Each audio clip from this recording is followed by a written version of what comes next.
میں کہہ رہا ہوں مسئلہ یہ ہے، عشاء کی نماز قضا ہو گئی، قضا پڑھنے کے لیے آپ کو کرنا کیا ہے؟ 17 رکعت پوری قضا نہیں پڑھیں گے آپ۔ اب وہ مسئلہ میں بہت باریکی سے بتا رہا ہوں، میرے ٹاپک سے ریلیٹڈ ہے، اس لیے عشاء کی نماز تمہاری چھوٹ گئی، عشاء کی نماز چھوٹ گئی، قضا ہو گئی، یہ گناہ ہے، اور لوگوں کے سامنے آ کر کے بتا کر کے اس کی قضا پڑھو گے تو اظہار گناہ، تم نے سب کو بتایا کہ میری نماز چھوٹی تھی، تو گناہ کرنا ایک الگ مسئلہ ہے اور گناہ کا اظہار کرنا اور بڑا گناہ ہے۔ تم اگر قضا کر رہے ہو تو چھپ کر کے، ہاں اپنی نفل نمازوں کے درمیان، سنت نمازوں کے درمیان اگر قضا پڑھ رہے ہو تو کوئی حرج نہیں، پڑھ سکتے ہو۔ اب یہاں مسئلہ ایسا ہے کہ ہم سب ایک ہی حمام میں ہیں، یعنی سب کی قضا ہے، اس کی بھی، اس کی بھی، اس کی بھی، اس کی بھی، سب ایک دوسرے کو دیکھ رہے ہیں، اس لیے مسئلہ خراب نہیں۔ بزرگان دین پہلے اس پر بہت تنبیہ کرتے تھے، اگر کوئی ایک بندہ قضا نمازیں سب کو دکھا کے پڑھ رہا ہے تو سارے لوگ اسے گرفتار کر لیتے، پکڑتے ہیں کہ تو ایک گناہ کیا اور سب کو آ کر مسجد میں بتا رہا ہے۔ تو یہ پہلے کا یعنی ان بزرگوں کا ایک تقویٰ تھا، لیکن آج بھی میں کہہ رہا ہوں مسئلہ یہ ہے، عشاء کی نماز قضا ہو گئی، قضا پڑھنے کے لیے آپ کو کرنا کیا ہے؟ 17 رکعت پوری قضا نہیں پڑھیں گے آپ، 4 فرض اور 3 وتر، مسئلہ تو یہی ہے نا۔ کل کی عشاء کی نماز اگر کسی کی چھوٹی، فار ایگزامپل اللہ نہ کرے، آج وہ قضا کرنے کے لیے کھڑا ہے تو کیا کیا نمازیں قضا کرے گا؟ 4 رکعت فرض عشاء کی اور 3 رکعت واجب، یہ 2 نمازیں قضا ہوتی ہیں عشاء میں، یعنی کل 7 رکعت۔ وتر کی نماز جب پڑھتے ہیں تو آپ کو یہ بھی معلوم ہے تیسری رکعت میں کیا کرنا رہتا ہے؟ دعائے قنوت۔ حنفی جتنے بھی ہیں پیروکار ان کو معلوم ہے، تیسری رکعت میں جب ہم کھڑے ہوتے ہیں سورہ فاتحہ اور سورہ پڑھنے کے بعد ہاتھ چھوڑ کر پھر دوبارہ تکبیر باندھتے ہیں اور دعائے قنوت پڑھتے ہیں، ہے نا؟ آج بھی عشاء کی نماز پڑھیں آپ تو پڑھے ہوں گے نا دعائے قنوت۔ 3 واجب الوتر کی جو نماز ہے اس کی آخری رکعت میں دعائے قنوت پڑھا جاتا ہے۔ لیکن جب قضا نماز پڑھ رہے ہیں آپ، کل کی عشاء کی قضا پڑھنے آئے، 4 رکعت فرض پڑھ لیا، کسی کو نہیں معلوم قضا پڑھ لیا آپ نے سنت کی جگہ، 3 رکعت وتر پڑھ رہے تھے، حکم یہ ہے کہ دعائے قنوت کے لیے ہاتھ نہ اٹھاؤ، ورنہ دیکھنے والا سمجھ جائے گا کہ یہ ابھی کی نہیں کوئی دوسری پڑھ رہا ہے۔ ہاں عشاء میں تو ہو سکتا ہے نہ سمجھے، کیونکہ عشاء میں کرنٹ نماز بھی ایک اسی وقت کی بھی ایک وتر ہے۔ ظہر کے وقت اگر کوئی عشاء کی قضا کر رہا تھا تو ظاہر سی بات ہے تیسری رکعت میں جب وہ کھڑا ہو کر کے ہاتھ اٹھائے گا تو جو دیکھے گا وہ سمجھ جائے گا کہ یہ وتر ظہر میں کیوں پڑھ رہا ہے، وتر ظہر میں کیوں پڑھ رہا ہے۔ تو گویا کہ تم نے سب کو اپنے گناہ کا گواہ بنایا، کل کی تمہاری کچھ چھوٹی تھی وہ آج آ کے پڑھ رہے ہو۔ گناہ کا گواہ نہ بناؤ کسی کو، اظہار گناہ یہ اور بڑا گناہ ہے۔ یہ مسئلہ آپ نے سمجھ لیا ہوگا۔ اب اندازہ کرو ایک چھوٹی ہوئی نماز کو بندہ جب ادا کرنے آ رہا ہے تب شریعت نے اتنا حکم دیا ہے کہ چھپ کر کے کرو، ان لوگوں کا کیا انجام ہوگا جو فحش کلامی علل اعلان کرتے ہیں، رات کو زنا ہو گیا ہے فلاں کے ساتھ، فلاں ہو گیا ہے، اس کو مزے لے کر کے بیان کرتے ہیں، ان کا کیا انجام ہوگا۔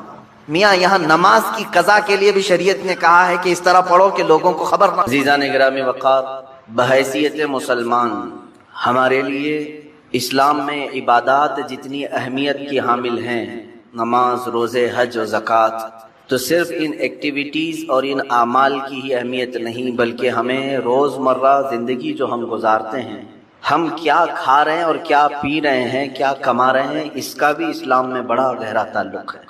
یعنی کچھ بھی کھا لو، کچھ بھی پی لو اور آ کر کے مسجد میں نماز پڑھ لو، یہ اسلام نہیں ہے۔ اسلام تمہیں اندر سے بھی پاک دیکھنا چاہتا ہے، باہر سے بھی پاک دیکھنا چاہتا ہے۔ چہرے سجا لیں، کپڑے اچھے پہن لیں، لیکن پیٹ میں حرام رزق ڈال کر کے آئیں، اللہ کی بارگاہ میں اس کا کوئی سجدہ قبول نہیں ہے۔ تو ظاہر کا نام صرف اسلام نہیں ہے، ہمارے باطن کی اصلاح بھی ضروری ہے۔ اسی لیے اسلام میں رزق کی بڑی اہمیت ہے، ہم کیا کھا رہے ہیں، کیا پی رہے ہیں۔ اگر آپ نے رزق کے متعلق سوچ و بچار نہیں کیا تو ہو بہو آپ اس کائنات میں جانوروں کی زندگی گزار رہے ہیں۔ جانوروں کے لیے کوئی ریسٹرکشن نہیں ہے، کوئی حد نہیں ہے، کوئی ممانعت نہیں ہے۔ اگر وہ غلاظت کھا لے تو بھی کوئی اس کو برا نہیں سمجھتا، چارہ کھا لے تو بھی کچھ برا نہیں سمجھتا، سڑا ہوا کھا لے تو بھی کچھ برا نہیں سمجھتا، مرا ہوا کھا لے تو بھی کسی کو کچھ فرق نہیں پڑتا۔ جانوروں کی زندگی میں کھانے پینے کے معاملات میں ظاہر سی بات ہے کوئی لمٹ ان کے ہاں موجود نہیں ہے۔ انسان ہیں آپ، اشرف المخلوقات ہیں، اسی لیے رب تعالیٰ فرماتا ہے یا ایھا الذین آمنوا، اے ایمان والو کلو من طیبات ما رزقناکم، ہم نے جو تمہیں رزق دیا ہے ان میں سے پاکیزہ چیزیں کھاؤ، پاکیزہ چیزیں کھاؤ، واشکروا للہ، اور اللہ کا شکر بجا لاؤ۔ اور حدیث پاک رسول کریم صلی اللہ علیہ وسلم فرماتے ہیں اللہ طیب ویحب الطیب، اللہ تعالیٰ پاک ہے اور پاک چیز کو ہی پسند کرتا ہے، پاک چیز کو وہ زیادہ پسند فرماتا ہے۔ تو پاک جس طرح سے، اب آپ کو میں مسائل بتاؤں، نماز میں آنے سے پہلے آپ کئی چیزوں پر توجہ دیتے ہیں، بدن پاک ہے یا نہیں۔ سب سے پہلے آپ یہ دیکھتے ہیں کہ کہیں پیشاب پخانہ یا نجاست حقیقی نہ ہوئی ہو، یعنی غسل واجب نہ ہوا ہو، ایسی ساری چیزیں آپ بدن کا دیکھ لیتے ہیں۔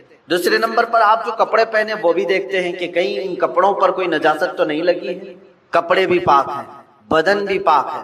پھر جہاں نماز پڑھنے کے لیے کھڑے ہیں وہ جگہ دیکھتے ہیں یہ پاک ہے کہ نہیں، کتنی پاکی کا اہتمام ہے۔ ایک نماز، ایک سجدہ ادا کرنے سے پہلے بدن کا غسل سے ہونا، وضو سے ہونا، کپڑوں کا پاک صاف ہونا، اور پھر اس جگہ کا بھی پاک ہونا ضروری ہے۔ یہ شرائط نماز میں سے، اگر ان میں سے کوئی ایک چیز بھی ناپاک رہی تو نماز ہوگی نہیں۔ بدن ناپاک تھا یا کپڑے ناپاک تھے یا وہ جگہ ناپاک تھی جہاں نماز پڑھ رہے ہیں، نماز ہوگی نہیں۔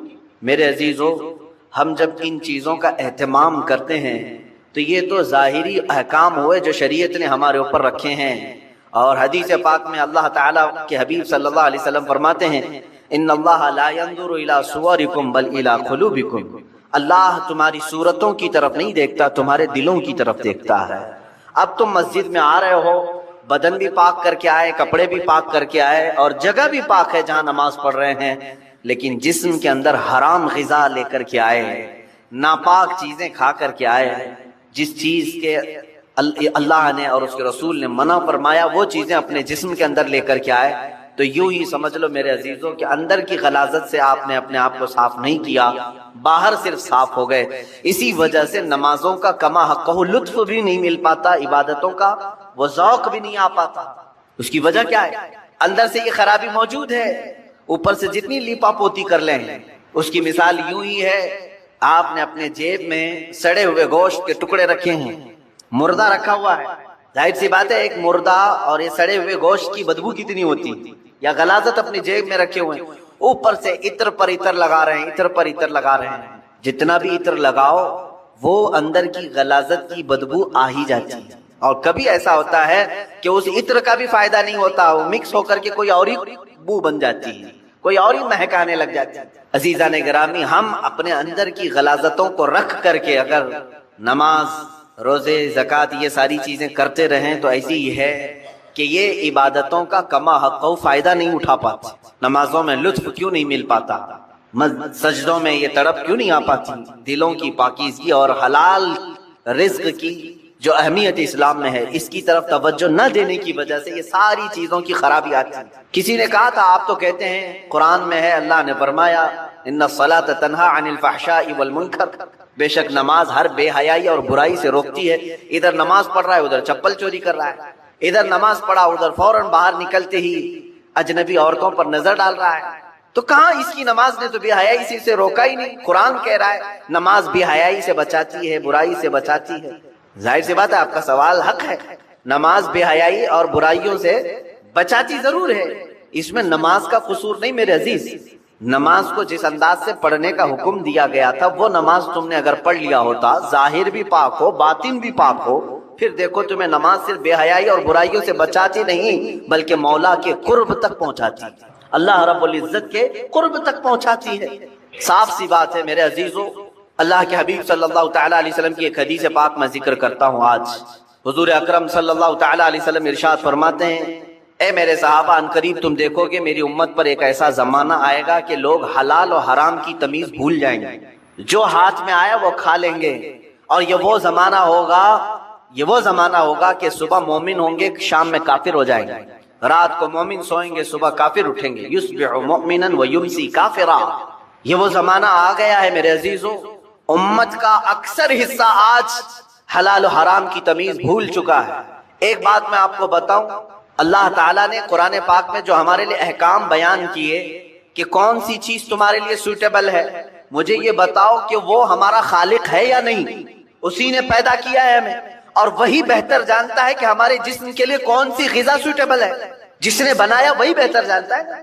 جب اس نے قرآن پاک میں ہمارے لیے فرما دیا کہ تمہارے لیے حلال سوٹیبل ہے، صرف پاکیزہ غذائیں، اور اس نے تو تمہارے لیے اتنا اہتمام فرمایا. تفسیر میں نے پڑھا اللہ رب العزت نے اس اشرف المخلوقات کو اتنی عزت دی ہے کہ زندگی میں اگر سب سے زیادہ ضرورت کسی چیز کی ہوتی ہے تو کھانے پینے کی ہوتی ہے. بغیر کھائے پیے کون زندہ رہتا ہے؟ آپ بغیر کپڑوں کے رہ لیں گے، بغیر مکان کے رہ لیں گے، بغیر پیسوں کے رہ لیں گے، لیکن بغیر کھانے پینے کے بہت کم دن تک آپ رہیں گے.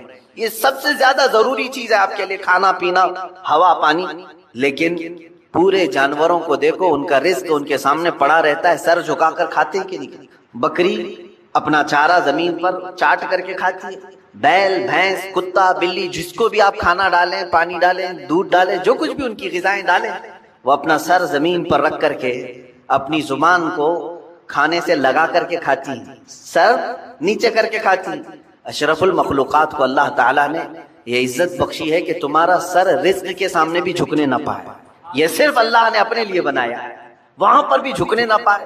تم ہاتھوں سے اٹھاؤ اور اپنے منہ تک لے جاؤ. کچھ جانور ہو سکتا ہے اس طرح کے کھانے میں ہوں، لیکن تفسیر میں فرمایا کہ اشرف المخلوقات کی یہ عزت ہے کہ اللہ نے تمہارے سر کو رزق کے سامنے بھی جھکنے نہیں دیا.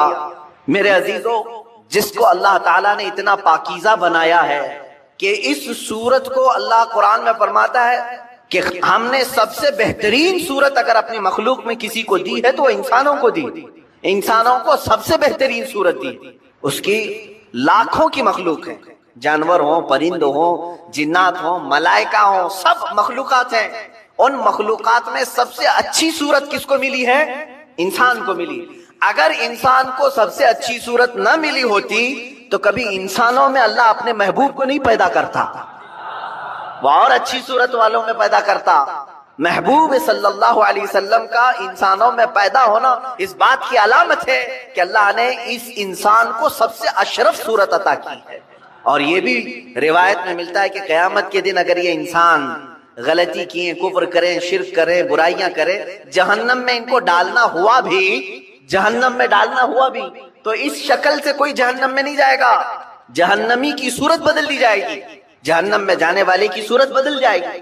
بلکہ فرمایا گیا کہ اگر وہ جہنمی، ایک جہنمی جس کے بارے میں کہا گیا ہے اگر وہ مکہ اور مدینے کے درمیان بیٹھ جائے تو اس کے دونوں ہاتھ پھیل جائیں گے. 450 کلومیٹر کا فاصلہ ہے، اتنا بڑا اور چوڑا اس کو بنا دیا جائے گا، اور اس کا صرف ایک کان ایک ہاتھی کے برابر، اس کے جبڑے پہاڑوں کے برابر ہوں گے. ایک جہنمی کی شکل اتنی بڑی بنائی جائے گی کیونکہ اسے عذاب چکھانا ہے. یہ چھوٹی چھوٹی صورتوں کے ساتھ نہیں. اب بتائیں محدثین نے اس شکل کے ساتھ جہنم میں کیوں نہیں ڈالا جائے گا؟ فرمایا گیا کہ اس لیے کہ اسی شکل میں اللہ نے اپنے محبوب کو پیدا کیا ہے. محبوب اکرم صلی اللہ تعالیٰ علیہ وسلم انسانی شکل میں ہیں، تو انسانی شکل کو اللہ تعالیٰ جہنم میں نہیں ڈالے گا. میرے عزیزو، میں بات یہاں پر یہ کر رہا ہوں کہ جس کو اللہ نے اشرف بنایا، اعظم بنایا، اجمل بنایا، خوبصورت بنایا ہے، اس کی زندگی کے لیے تو یہ ضروری ہے کہ اب وہ کیا کھا رہا ہے، کیا پی رہا ہے، اپنے سٹینڈرڈ کو دیکھ کر کے اپنے معیار کو دیکھ کر کے. تم اگر وہی چیزیں کھا رہے ہو جو کتا کھا رہا ہے تو فرق کیا رہ گیا تمہارے پاس؟ تم اگر وہی چیزیں کھا رہے ہو جو خنزیر کھا رہا ہے تو فرق کیا رہ گیا تمہارے پاس؟ تم اشرف المخلوقات ہو، تمہیں اللہ نے پاکیزہ اور حلال چیزیں عطا کی. کیا کسی انسان کو غلاظت کھاتے ہوئے دیکھا؟ اور اگر وہ کھاتا ہے تو عقل سے بہرا ہے، عقل سے پیدل ہے، انسانیت بھول چکا ہے. عزیزان گرامی وقار، جب ہم غلاظت، پیشاب، پاخانہ، گوبر نہیں کھا سکتے انسان، تو اسی طرح مسلمان کو اللہ تعالیٰ نے فرمایا تم سود نہیں کھا سکتے. جو نمازیں نہیں پڑھتا، جو اللہ کی عبادت نہیں کرتا، اس کو قرضہ بھی مت دو، قرض بھی مت دو. کہا کیوں؟ قرض سے اس کا کیا تعلق؟ کہا جو اللہ کا قرض نہیں ادا کر رہا وہ تمہارا کیا ادا کرے؟ قرض نہیں بلکہ اللہ کا فرض ہے. جو اللہ کا فرض نہیں ادا کر پا رہا ہو جبکہ وہ اس کا خالق ہے، تمہارے سے کیا تعلق ہے؟ انسانوں کا زیادہ سے زیادہ چند دنوں تک دوستی ہو سکتی ہے، یا رشتے بھی ہیں تو سانس تک، اس کے بعد کہاں تعلق ہے تمہارے؟ قیامت کے دن تو ماں بیٹے کو نہیں پہچانتی، بیٹا باپ کو نہیں پہچانتا، لیکن بندے اور خالق کا رشتہ تو ہمیشہ سے ہے اور ہمیشہ رہنے والا ہے. تم جب نہیں پیدا ہوئے تھے تب بھی تمہارا خالق اللہ ہی ہے، یعنی تمہیں نطفے سے لے کر کے یہاں تک لایا، یہاں بھی تمہارا خالق وہی ہے. قیامت کے دن جب وہ تمہیں دوبارہ اٹھائے گا تب بھی وہ تمہارا خالق ہے. خالق کا بندے سے رشتہ کبھی ختم نہیں ہوا. تو جو بندہ اپنے خالق کے ساتھ مکمل نہیں ہو سکا تو پھر وہ دوسرے کے ساتھ کیسے ہو سکتا ہے؟ دوسرے کے ساتھ اس کے کیا سلوک ہو سکتے ہیں؟ اسی لیے قرآن میں اللہ فرما رہا ہے کیا تم یہ سوچ کر کے بیٹھے ہو کہ ہم نے تمہیں خالی پیدا کیا ہے اور کیا تم نہیں لوٹائے جاؤ گے ہماری طرف؟ لائے جاؤ گے، ہر ایک لوٹائے جائے گا، ہر ایک. ابھی چند دنوں پہلے کی ایک بات ہے، ایک چھوٹا سا رسالہ، ایک لٹریچر جو گوتم بدھ کی عبادت کرتے ہیں ان لوگوں کی طرف سے تھا کہ دنیا کا ایک بہت اعلیٰ ذہن کا انسان تھا، اس نے بہترین تعلیمات دی تھی. تو اس پر کسی نے، ایک مسلمان نے نکتہ لگایا تھا اور ان سے بحث ہو رہی تھی جو بدھسٹ ہیں. وہ یہی کہہ رہے تھے کہ آپ بدھا کی جو عبادت کرتے کیوں کرتے ہیں؟ کہا کہ وہ مہان آدمی، مہان انسان ہے، مہان آدمی تھا، بڑے اچھے اخلاق تھے، بڑی اچھی تعلیمات دنیا کو دی. تو پھر پوچھنے والے نے پوچھا کہ وہ کہاں ہیں؟ کہا وہ تو چلے گئے. کب؟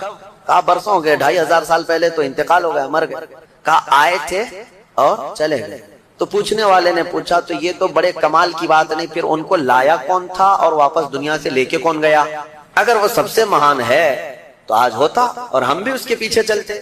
کہا کہ وہ پیدا ہوا اور پھر دنیا سے چلا گیا. ہم یہ پوچھ رہے ہیں کون ان کو دنیا میں لایا تھا اور کون دنیا سے لے کے گیا؟ وہ بیچارہ خاموش ہو گیا. اس نے کہا کوئی تو طاقت ہوگی. کہا وہی طاقت ہر ایک کو موت کے بعد لوٹائے.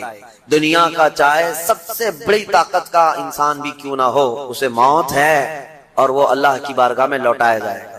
اسی کو اللہ تعالیٰ فرماتا ہے تم کیا سوچ کر کے بیٹھے ہو کہ تم ہماری طرف نہیں لوٹائے جاؤ گے؟ تم سب کو اللہ کی طرف لوٹ کر کے جانا ہے.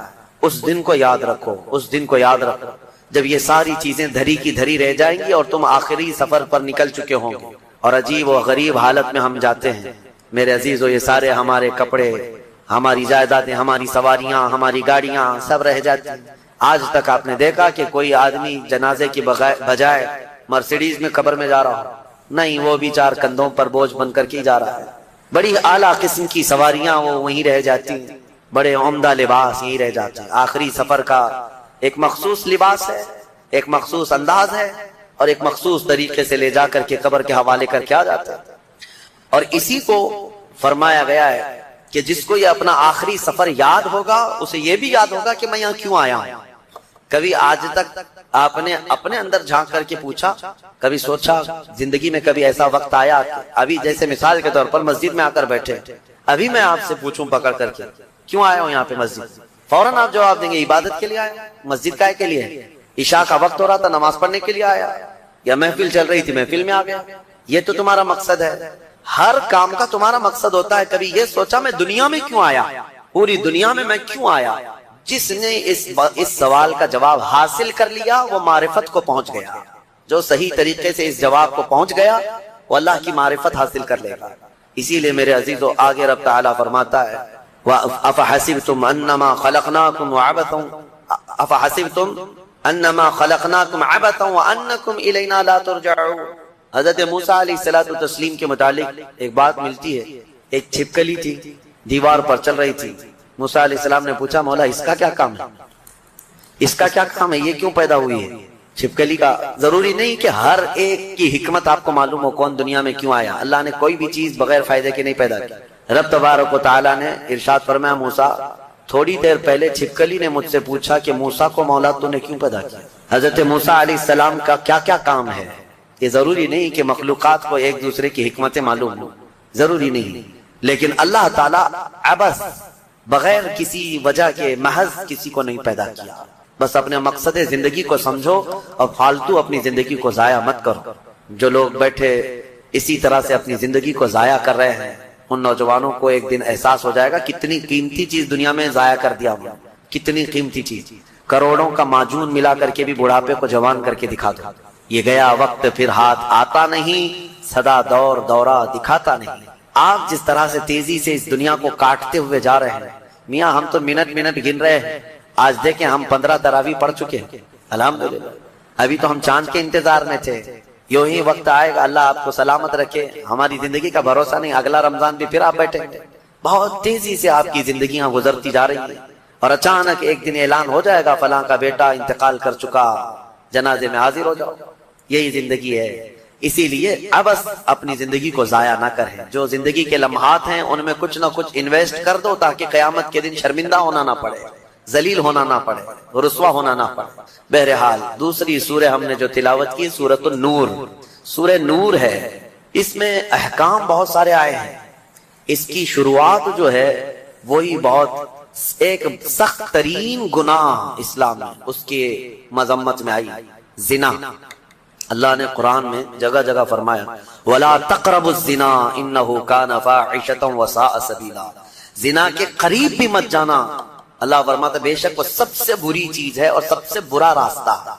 نبی کریم صلی اللہ علیہ وسلم نے فرمایا کہ جب مومن کوئی مسلمان زنا کر رہا ہو تو ایمان کی حالت میں وہ زنا کر ہی نہیں سکتا۔ یہ بات یاد رکھ لو آپ، ایمان کی حالت میں کوئی زنا نہیں کر سکتا۔ فرمایا گیا جب زنا کر رہا ہو تو اس کا ایمان اٹھا لیا جاتا ہے، ایمان اس کے ساتھ نہیں ہوتا، ایمان اٹھا لیا جاتا ہے۔ ایمان اور زنا جمع ہو ہی نہیں سکتے ایک انسان کے اندر۔ یہ بہت سخت وعید ہے میرے آقا صلی اللہ علیہ وسلم کی حدیث پاک۔ ایمان کی حالت میں زنا نہیں ہوتا، اور جب زنا کر رہا ہوتا ہے تو ایمان نکال لیا جاتا ہے، وہ معلق ہوتا ہے، آسمانوں پر لٹکا ہوتا ہے۔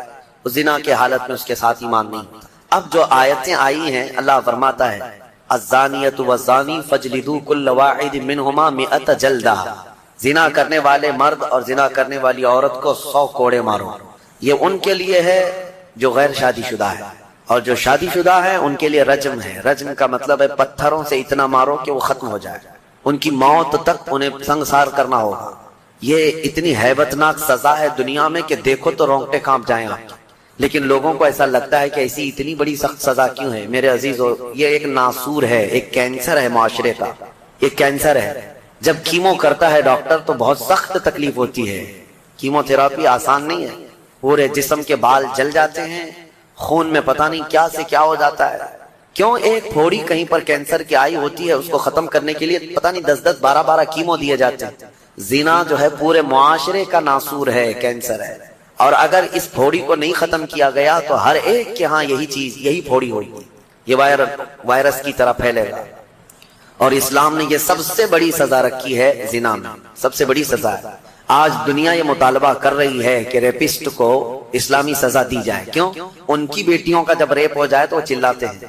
اسلام وہ ہے جو ہر ایک کی بیٹی کو بیٹی کا ہی درجہ دیتا ہے، ایک عظیم خاتون کا ہی درجہ دیتا ہے۔ زنا چاہے بالجبر ہو بالرضا ہو، دونوں زنا ہے، یعنی زور زبردستی کیا ہوا زنا ہی ہے، خوشی سے کیا ہوا اور بڑا گناہ ہے، اور بڑا گناہ ہے، اس میں اور زیادہ ہلاکت ہے۔ اس کے متعلق حدیث پاک میں ہے زانی کے لیے 15 عذابات ہیں، 15 عذاب، 5 دنیا میں دیے جائیں گے، 5 قبر میں دیے جائیں گے، اور 5 قیامت کے دن دیے جائیں گے۔ یہ 15 عذابات وہ جھیلتا رہے گا زانی، 5 دنیا میں، 5 قبر میں، اور 5 قیامت کے دن۔ جو سب سے بڑا عذاب ہے اس کے لیے، میں نے جو سمجھا، یہ 15 کی میں اگر تفصیل بیان کروں تو بہت لمبا ٹائم جائے گا۔ یہ 15 عذابات کیا کیا ہیں؟ دنیا میں جیسے اس کے رزق کی برکت ختم ہوگی، اس کے چہرے کی رونق اٹھا لی جائے گی، اور جو 5 عذابات اس کے دنیا میں ہونے والے ہیں، اس طرح سے 15 عذابات میں جو سب سے بڑا عذاب میں نے جو سمجھا وہ یہ ہے کہ قیامت کے دن رب تعالیٰ اس کی طرف نظر بھی نہیں فرمائے گا۔ یہ سب سے بڑا عذاب نہیں ہے تو اور کیا ہے؟ اور نبی پاک صلی اللہ تعالیٰ علیہ وسلم کی بہت ساری حدیثیں ہیں کہ اللہ تعالیٰ اس کو نہ عرش کا سایہ عطا فرمائے گا اور نہ اس کی طرف نظر فرمائے گا، بلکہ یہ فرمایا کہ جنت 500 سال کی مسافت سے اس کی خوشبو آ رہی ہوگی، لیکن زانی وہ خوشبو بھی نہیں سونگھ سکے گا۔ بڑی سخت سزا ہے۔ اور میرے عزیزوں، اس سورے میں اللہ تعالیٰ نے کئی مرتبہ یہ زانیوں کا ذکر فرمایا، الزانیۃ والزانی فاجلدوا کل واحد منہما 100 جلدہ، 100 کوڑے مارو، ولا تأخذکم بہما رأفۃ فی دین اللہ، اور اللہ کے دین میں کوئی ہمدردی مت لینا، یہ بھی حکم ہے۔ کسی کے ساتھ نرمی مت کرنا، ایسے اگر کسی کے ساتھ ہو گیا ہے۔ ان کنتم تؤمنون باللہ والیوم الاخر، اللہ فرما رہا ہے اگر تم اللہ اور آخرت پر ایمان رکھتے ہو تو ذرا برابر بھی نرمی نہ لینا اس پر۔ وہ اور دوسرا ایک اور سخت حکم یہ ہے وَلْيَشْهَدْ عَذَابَهُمَا طَائِفَةٌ مِّنَ الْمُؤْمِنِينَ، زانی اور زانیہ کو چپکے سے کہیں سزا مت دے دینا، بلکہ اللہ فرما رہا ہے ان دونوں کے عذاب پر پورے مومنوں کو گواہ بناؤ، سب کے سامنے ان کی سزا ہو۔ آپ کو پتا ہے نبی پاک صلی اللہ تعالیٰ علیہ وسلم کے صحابہ میں حضرت ماعز اسلمی کا نام ملتا ہے، ایک صحابی تھے، یہ ایک دن روتے ہوئے بارگاہ رسالت میں آپ صلی اللہ علیہ وسلم میں آئے، کہا آقا مجھ سے گناہ ہو گیا ہے۔ حضور نے فرمایا کیا ہوا؟ کہا کہ میں بتا نہیں سکتا۔ حضور نے پھر پوچھا بتاؤ تو صحیح کیا ہوا؟ کہا بولتا ہوں تو منہ کو کلیجہ آ جاتا ہے، کلیجہ منہ کو آ جائے اس طرح کی چیزیں میں نہیں کہہ سکتا۔ حضور نے فرمایا بتاؤ معاذ تمہارے لیے ہم ذریعے حل تلاش کر کے بتا دیں۔ انہوں نے کہا یا رسول اللہ مجھ سے زنا ہو گیا۔ اتنا کہنا تھا نبی پاک صلی اللہ علیہ وسلم نے اپنا چہرہ پھیر لیا، صحابی ہیں حضور کی، خطا ہو گئی میرے آقا لیکن آیا ہوں آپ کے دربار میں۔ جب حضور نے اپنا چہرہ پھیر لیا اب بچا کیا تھا؟ اب وہ رونے گڑ گڑانے لگے، قدموں میں گر گئے، اتنا روتے رہے اتنا روتے رہے۔ اسی کو شاید امام اہل سنت فاضل بریلوی نے ترجمانی میں اشعار میں یوں کہا ہے، یا رسول اللہ تجھ سے جو منہ چھپاؤں تو کروں کس کے سامنے، کیا اور کسی سے توقع نظر کی ہے؟ بد ہیں تو آپ کے، بھلے ہیں تو آپ کے، ٹکڑوں پہ یہیں کے پلے ہیں، رخ کدھر کریں؟ نبی پاک صلی اللہ تعالیٰ علیہ وسلم نے پھر ان کو اٹھایا اور پوچھا بتاؤ ہوش میں ہو، ہوش و حواس میں کہہ رہے ہو؟ حضور نے جب پوچھا کہا ہاں میں ہوش و حواس میں کہہ رہا ہوں۔ کہا تمہیں کوئی بیماری، کوئی غشی، کوئی نشہ تو نہیں؟ کہا نہیں میں ہوش و حواس میں کہہ رہا ہوں۔ 3 مرتبہ جب پوچھا تو انہوں نے اقرار کیا۔ صحابہ سے میرے آقا نے فرمایا دیکھو معاذ اقراری مجرم ہے، اسلام میں سزا ہے، یہ شادی شدہ ہے، لے جاؤ اس کو سنسار کرو، سنسار کرو۔ خود میرے آقا صلی اللہ علیہ وسلم سزا میں تو نہیں گئے، صحابہ کے حوالے کر دیا۔ اب وہ مدینے میں ایک پہاڑی ہے جبل انم، وہاں پر لے جایا گیا اور پہاڑ کے اوپر سے معاذ اسلمی کو ڈھکیل دیا گیا۔ وہ لڑکتے ہوئے نیچے آئے، تھوڑا سا بہت اونچی پہاڑی نہیں ہے وہ، چھوٹی پہاڑی۔ پھر وہاں سے جتنے صحابہ تھے ان سب نے پتھر مارنا شروع کیا اور سب اتنے پتھر برسائے گئے تھے کہ معاذ اسلمی کی روح نکل گئی، انتقال ہو گیا، زخمی حالت میں تھے۔ جب واپس آئے میرے آقا صلی اللہ علیہ وسلم غمگین تھے۔ اس وقت صحابہ سے پوچھ رہے تھے بتاؤ معاذ کے ساتھ کیا کیا تم نے؟ کہا حضور سب ان کو سنسار کر رہے تھے۔ ایک صحابی آگے بڑھ کر کہتے میرے ہاتھ میں اونٹ کی ہڈی تھی، وہ لے کر کے میں نے مارا تو معاذ کی کھوپڑی پر لگ گیا، خون کا فوارہ اچھل کر میرے بدن پہ آیا۔ میں نے یہ کہا یہ کس پاپی کا خون لگ گیا، یہ کس خطاکار کا خون لگ گیا؟ میں کپڑے جھاڑ کر کے باہر آ رہا۔ میرے آقا صلی اللہ تعالیٰ علیہ وسلم کو بڑا غم ہوا، کھڑے ہو گئے، کہا یہ جملہ مت کہو، معاذ نے موت سے پہلے سچی توبہ کر لی۔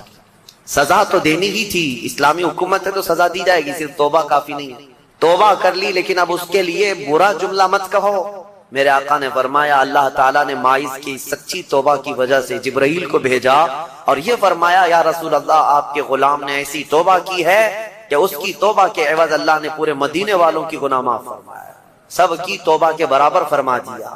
میرے عزیزوں سزا تو دی گئی۔ ایک اور صحابی آئے، وہ بھی آئی تھی بارگاہ رسالت میں آپ صلی اللہ علیہ وسلم نے، کہا کہ مجھ سے خطا ہو گئی، حمل بھی تھا۔ حضور نے فرمایا جاؤ بچے کی ولادت کے بعد آؤ۔ بچہ پیدا ہو گیا، وہ بچہ کو 1 دن 2 دن کا بچہ تھا، وہ لے کر کے حاضر ہو گئی، کہا مجھے پاک کر دیجئے، مجھے پاک کر دیجئے۔